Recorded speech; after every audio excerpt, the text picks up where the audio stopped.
Assalamualaikum warahmatullahi wabarakatuh. Shalom dan selamat pagi. Semoga kita selalu sehat dimanapun kita berada. Perkenalkan, saya Trinovianti Mansur, SSTMKEP, salah satu dosen di Poltekkes Kemenkes Jayapura, Prodi D3 Kebidanan Mimika, dengan NIDN 0902098803. Kewajiban dosen yaitu melaksanakan Tridharma Perguruan Tinggi yang terdiri dari pengajaran, penelitian, dan pengabdian kepada masyarakat. Video ini dibuat dengan tujuan untuk memenuhi salah satu persyaratan sertifikasi dosen tahun 2026, yaitu pernyataan diri unjuk kerja Tridharma Perguruan Tinggi atau PPD UKTPT, khususnya di aspek pengajaran yang ditujukan pada mata kuliah asuhan kebidanan kehamilan. Perkenankan saya untuk menyampaikan deskripsi dan informasi tentang mata kuliah asuhan kebidanan kehamilan yang merupakan mata kuliah wajib semester 3 dengan bobot SKS 4 SKS yang terdiri dari 2 SKS teori dan 2 SKS praktik. Capaian pembelajaran mata kuliah asuhan kebidanan kehamilan yang pertama, evidence based dalam asuhan kehamilan. 2. Anatomi fisiologi organ reproduksi wanita. 3. Perubahan dan adaptasi fisiologi dan psikologi dalam kehamilan. 4. Faktor-faktor yang mempengaruhi kehamilan. 5. Mendiagnosa kehamilan. 6. Kebutuhan fisik ibu hamil sesuai dengan tahapan perkembangannya. 7. Kebutuhan psikologi ibu hamil sesuai dengan tahapan perkembangannya. 8. Asuhan kehamilan, kunjungan awal dan kunjungan ulang. 9. Upaya-upaya promotif dan preventif terkait dengan asuhan kehamilan. 10. Penyulit dan komplikasi kehamilan muda dan tua. 11. Prosedur keterampilan dasar kebidanan pada asuhan kehamilan. 12. Asuhan kehamilan pada ibu hamil dengan HIV. 13. Asuhan kehamilan pada ibu hamil dengan TB. 14. Pendokumentasian asuhan kehamilan trimester 1, 2, dan 3. Kuliah ini diampuh oleh 2 dosen dan saya sendiri sebagai koordinator mata kuliah yang dibebankan 2 SKS. Teknik pengajaran dilakukan dengan metode DAI, yaitu Delivery, Interaction, dan Assessment. Yang pertama, Delivery.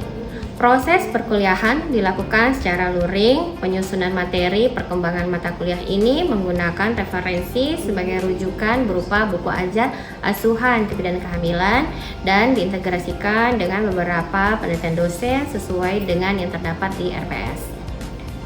Materi dibuat dalam bentuk PowerPoint dengan pengajaran ceramah dan diskusi, yaitu small group discussion.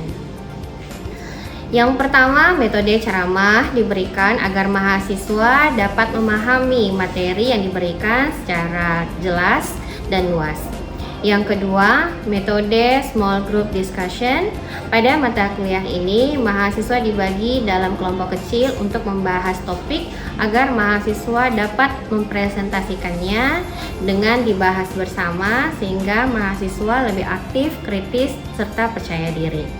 Kemudian interaction. Proses pembelajaran dilakukan di kelas dengan menerapkan komunikasi efektif sehingga ada feedback antara dosen dan mahasiswa. Interaksi juga dilakukan melalui sosial media, melalui platform WhatsApp sebagai sarana diskusi di luar kelas untuk memudahkan mahasiswa berdiskusi dan bertanya terkait materi yang diajarkan. Terakhir, assessment. Pada awal perkuliahan telah dilakukan kontrak perkuliahan dengan mahasiswa mengenai bobot dalam pemberian nilai, sehingga mahasiswa mengetahui lebih awal apa yang harus dilakukan untuk mencapai hasil yang maksimal. Teori untuk tugas bobotnya 20%, UTS 40%, dan UAS 40%. Praktikum untuk praktikum 50% dan ujian praktiknya 50%. Hasil penilaian dapat dilihat oleh mahasiswa secara transparan dalam portal Siakap Poltekkes Kemenkes Jayapura. Baiklah, saya akan menunjukkan bagaimana proses pengajaran di dalam kelas. Assalamualaikum warahmatullahi wabarakatuh. Waalaikumsalam warahmatullahi wabarakatuh. Shalom dan selamat pagi untuk kita semuanya. Baik, untuk pagi hari ini kita mata kuliahnya adalah asuhan kebidanan kehamilan dan ini adalah pertemuan yang ke-16. Namun sebelum kita masuk ke materi inti, marilah kita berdoa menurut kepercayaan kita masing-masing. Kepada ketua kelas, silakan pimpin teman-temannya untuk berdoa. Baik, mari Ibu dan teman-teman semuanya, sebelum kita mulai pembelajaran pada pagi hari ini, mari kita berdoa menurut agama dan kepercayaan kita masing-masing. Berdoa dimulai.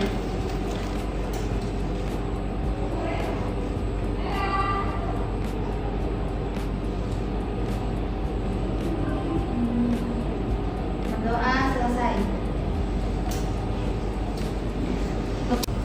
Oke, saya absen dulu ya.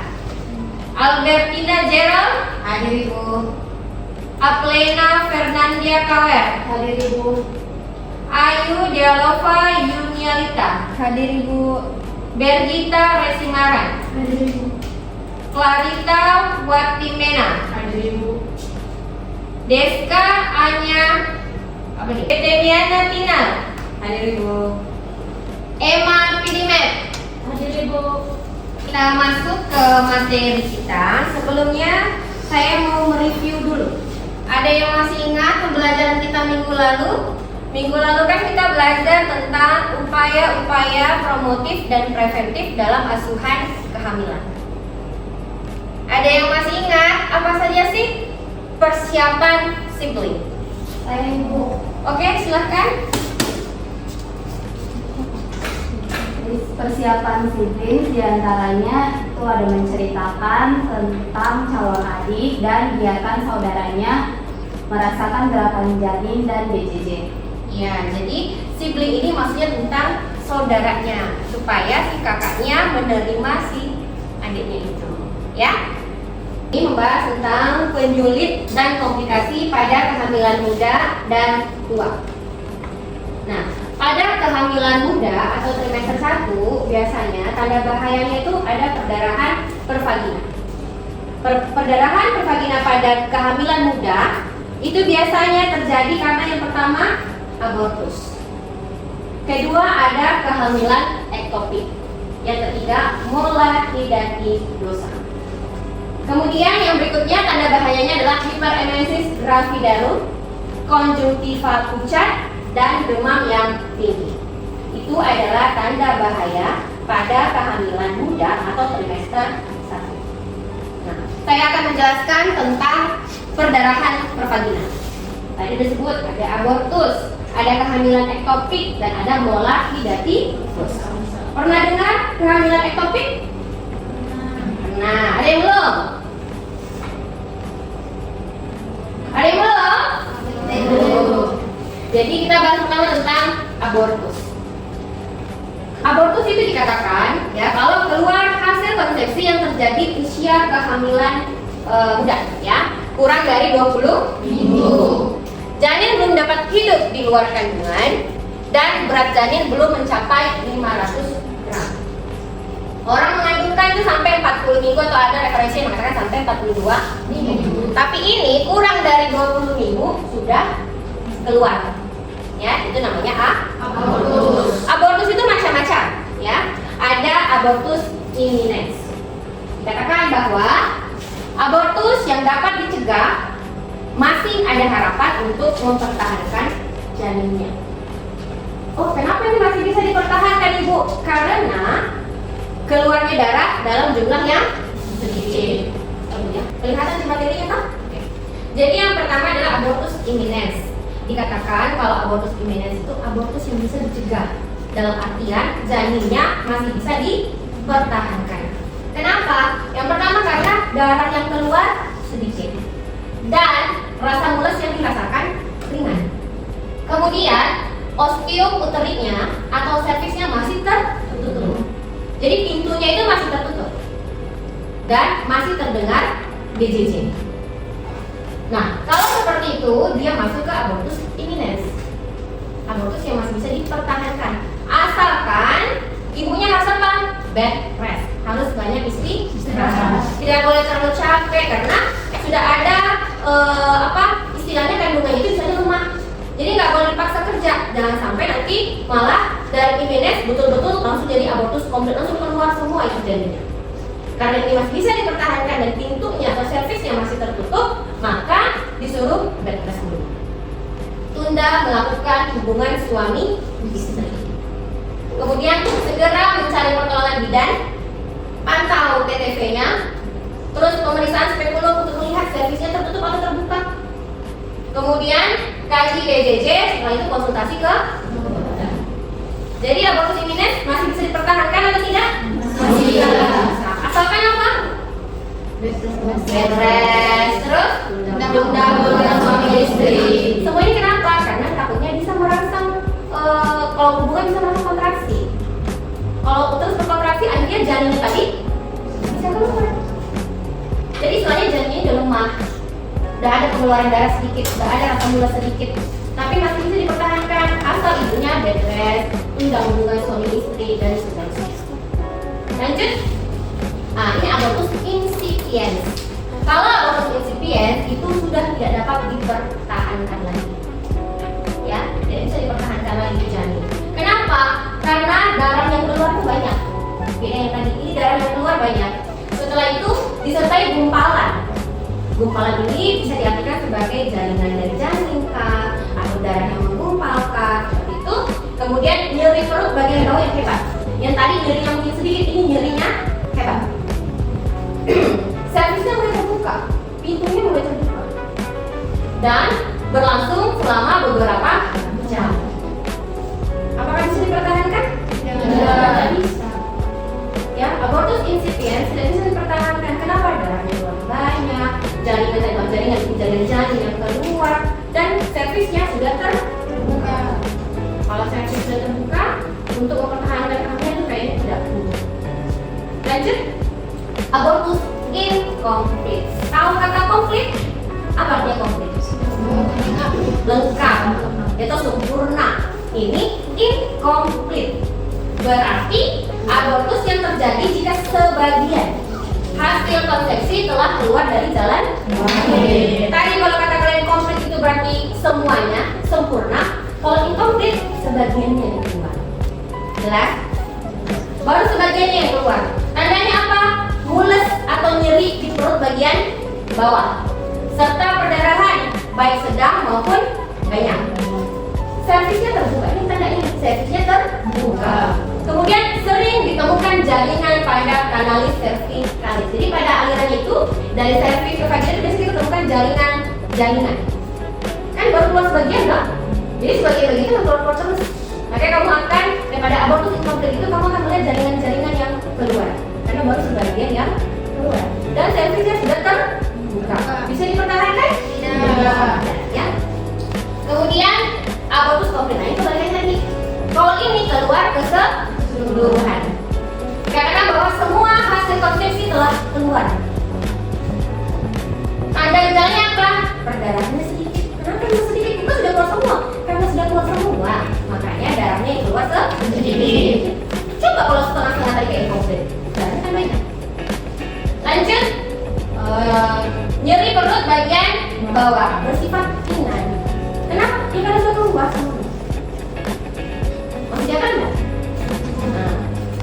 Kemudian ukuran uterus telah mengecil, karena keluar. Dan servisnya menutup, karena sudah keluar. Bersih ceritanya keluarnya. Sehingga uterus tahu sudah nggak ada lagi di dalam, makanya dia akan berkontraksi, mulai mengecil dan servis menutup. Bisa dipertahankan ini, servisnya tertutup? Tidak, kenapa? Iya, karena sudah keluar. Apa yang mau dipertahankan? Kalau kosong di dalam. Jelas ya?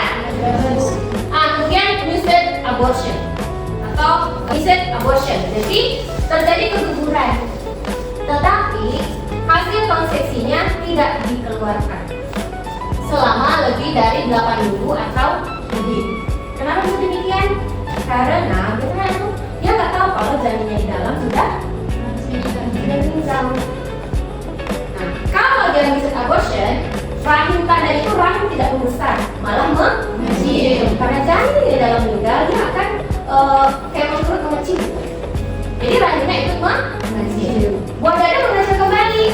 Kan di dalamnya ada mati. Jadi hormon-hormon itu ya dia menyesuaikan. Yang mestinya buah dada itu membesar untuk produksi ASI, dia mulai persiapan produksi ASI, dia mulai mengecil.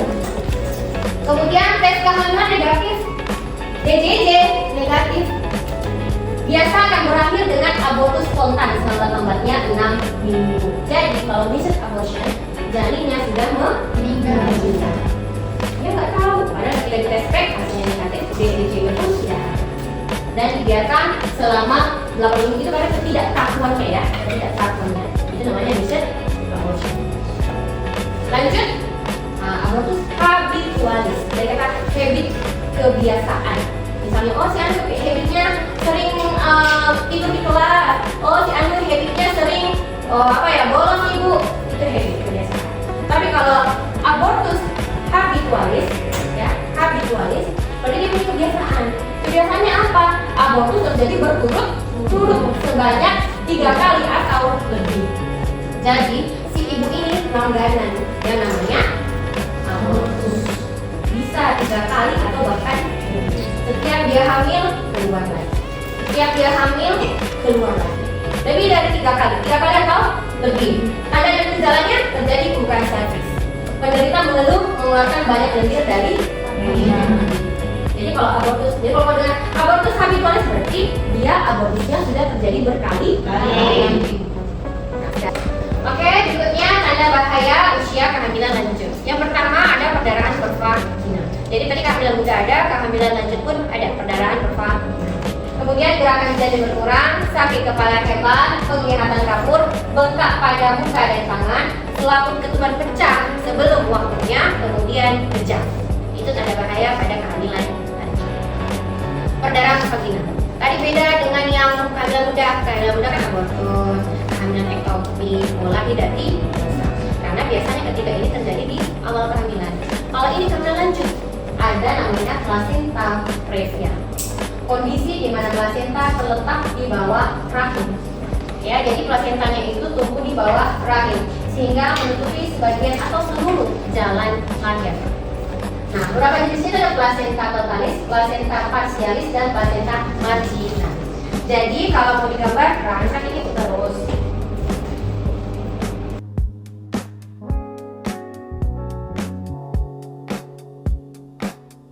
Kalau plasenta previa, ini kan plasenta kan?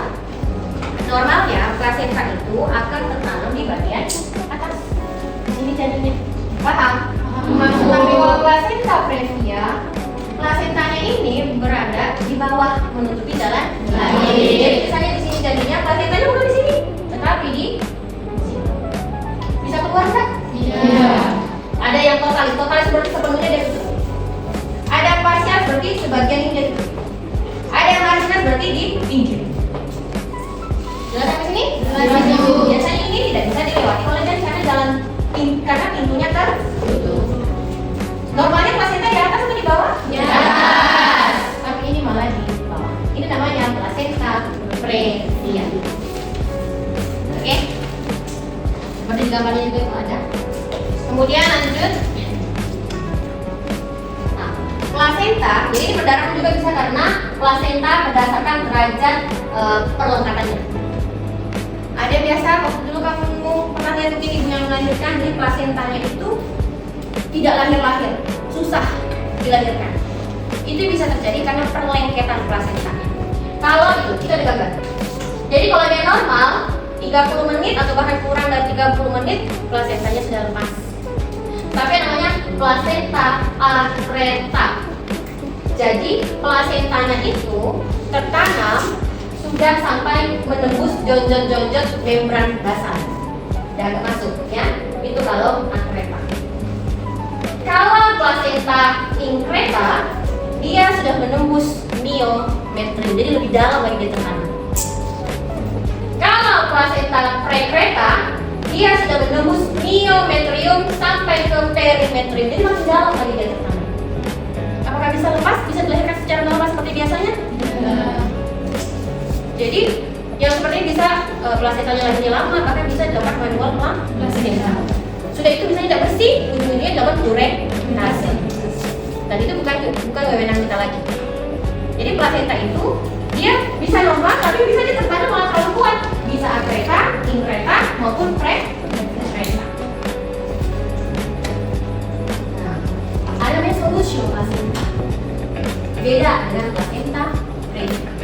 Kalau solusio, kondisi di mana plasentanya sudah lepas, jadi sudah tidak nempel lagi, ya sudah tidak nempel sebelum bayi lahir. Jadi perbedaan antara plasenta previa yang tadi menutupi jalan lahir dengan solusio plasenta. Plasenta previa kan tadi yang menutupi jalan lahir tuh. Jika kalau plasenta previa kita tuh biasa dilarang untuk PT. Karena kalau tidak sengaja kita robek atau tergores membran plasentanya, bisa keluar darah. Kan itu aliran darah dari ibu ke plasenta baru ke janin. Jadi kalau robek bisa langsung keluar darah. Darahnya segar atau tidak? Segar. Kan dari ibu ke plasenta langsung ke janin. Jadi darahnya segar, merah. Tapi kalau solusio plasenta, kok tidak akan melihat darah. Kenapa? Karena tertampung di dalam tuh terus.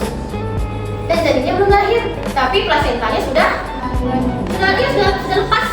Belum lahir ya, tapi sudah lepas. Sehingga darah itu dari pembuluh darah yang terbuka akan terus mengeluarkan darah. Padahal janinnya belum lahir. Nah, ini menyebabkan kematian. Nah, darahnya karena lama tertampung dalam, warnanya merah segar atau apa? Merah kecoklatan. Iya, dia sudah berwarna merah kecoklatan karena darahnya sudah keluar dan lama berada di dalam uterus. Sehingga ketika caranya kau membedakan ini previa ataukah solusio, lihat dari darahnya merah segarkah atau dia merah tapi agak kehitaman seperti itu. Kalau dia agak kehitaman berarti dia solusio plasenta dan itu segera dilahirkan karena terputus aliran darah dari ibu ke janin karena plasentanya udah lepas sedangkan janin masih di dalam. Jelas ya, itu bedanya plasenta previa dengan solusio plasenta. Kemudian sakit kepala yang hebat. Jadi kalau ada ibu hamil sakit kepala, kalau itu sudah hebat, itu perlu dipertanyakan. Katakan sakit kepala menetap hebat dan tidak hilang meskipun beristirahat, maka sakit kepala tersebut merupakan tanda bahaya kehamilan. Biasa disertai dengan penglihatan kabut. Nah, ini biasanya merupakan gejala untuk preeklamsi. Ada yang tahu preeklamsi itu apa? Keracunan kehamilan, ya, keracunan kehamilan. Kemudian penglihatan kabur, ya. Salah satu gejala preeklamsia apa? Salah satunya penurunan penglihatan atau pandangan kabur. Jadi misalnya tuh ibunya baru masuk di pintu kamar bersalin, tiba-tiba bilang, "Aduh, kenapa gelap ini? Kenapa tiba-tiba dari bisa lihat?" Nah, itu bisa tiba-tiba karena penglihatan kabur tuh bukan kayak kita yang minus kita bertambah, kok penglihatan saya makin kurang ya, tidak. Kalau dia yang ibu hamil kemudian penglihatan kabur itu tiba-tiba aja, ya tiba-tiba penglihatannya kabur. Itu kenapa? Disebabkan oleh bengkak pada otak, ya ada pembengkakan di otak sehingga mengganggu sistem saraf pusat, makanya penglihatannya tiba-tiba kabur. Nah, bengkak pada muka atau jadi ada odem, ya odem pada ibu hamil itu kan biasa terjadi, tapi menjadi bahaya ketika odemnya sudah di tungkai, di tangan, di wajah. Itu juga bisa menjadi salah satu ciri dari preeklamsia. Kalau itu sudah terjadi, sudah bengkak, kemudian tekanan darahnya tinggi, protein urinya positif, kalau ibu sudah keracunan kehamilan dan tidak segera ditangani, ibu akan langsung kejang. Dan kalau sudah kejang, kecil kemungkinan untuk mempertahankan hidupnya ibu tersebut. Makanya sebelum kejang, deteksi memang kalau sudah ada tanda-tanda preeklamsi. Ini, nah, gerakan janin berkurang. Janin itu ibu bisa rasakan pergerakannya ketika usia kehamilan 16 minggu, ya. 16 minggu biasanya itu gerakannya 10 kali dalam 12 jam. Ibu itu harus kan ajarkan Ibu itu harus kan ajarkan menghitung gerakan janin supaya dia tahu ini janinnya normal nggak bergeraknya di dalam ini. Jangan sampai terjadi sesuatu tapi ibunya tidak menyadari. Kemudian selaput ketuban pecah sebelum.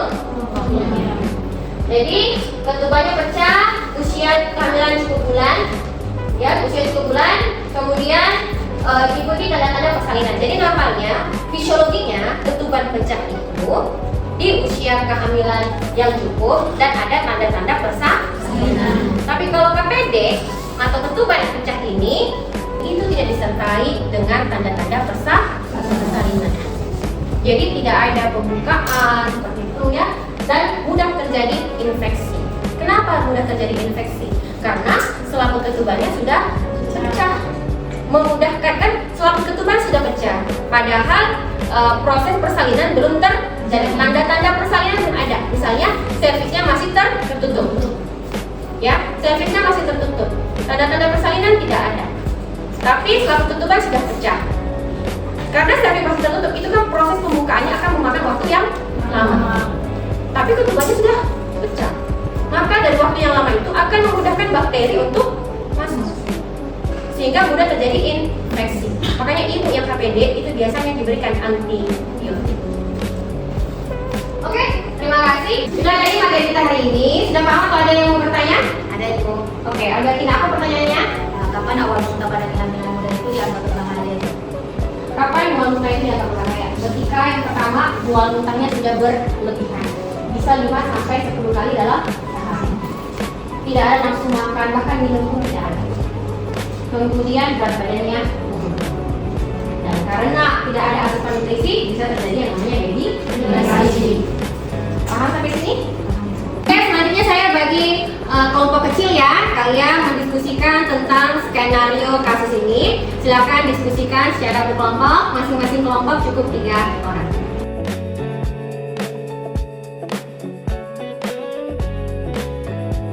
Hasil diskusi kelompok kami, kelompok 3 atas skenario kasus di atas itu bahwa ibu mengalami hiperemesis gravidarum atau mual muntah yang berlebihan. Oke, itulah pembelajaran kita hari ini untuk pertemuan ke-6. Mungkin ada yang bisa memberikan kesimpulan terkait materi kita hari ini. Oke, silakan Deska. Jadi kesimpulan dari tanda bahaya kehamilan muda dan kehamilan tua yaitu yang pertama, kehamilan muda itu seperti abortus, kehamilan ektopik atau di luar kandungan, molar hidratidosa atau hamil anggur, perdarahan kekalbinan, konjungtival pucat dan demam tinggi. Dan kehamilan tua atau lanjut itu seperti gerakan janinnya berkurang, sakit kepala hebat atau penyebab kabur, sehingga ketika seorang ibu hamil mengalami hal tersebut harus diperiksa segera ke fasilitas kesehatan. Baik, terima kasih Bu Deska. Itulah tadi kesimpulan dari materi kita hari ini. Minggu depan kita akan membahas tentang keterampilan dasar dalam asuhan kehamilan. Jadi silakan mencari informasi, membaca terkait materi tersebut. Itulah tadi materi kita hari ini. Semoga bermanfaat. Wassalamualaikum warahmatullahi wabarakatuh dan terima kasih. Waalaikumsalam warahmatullahi wabarakatuh. Terima kasih Ibu. Itulah tadi video pembelajaran saya. Demikian uraian proses pengajaran yang saya berikan. Semoga bermanfaat. Wassalamualaikum warahmatullahi wabarakatuh dan selamat siang.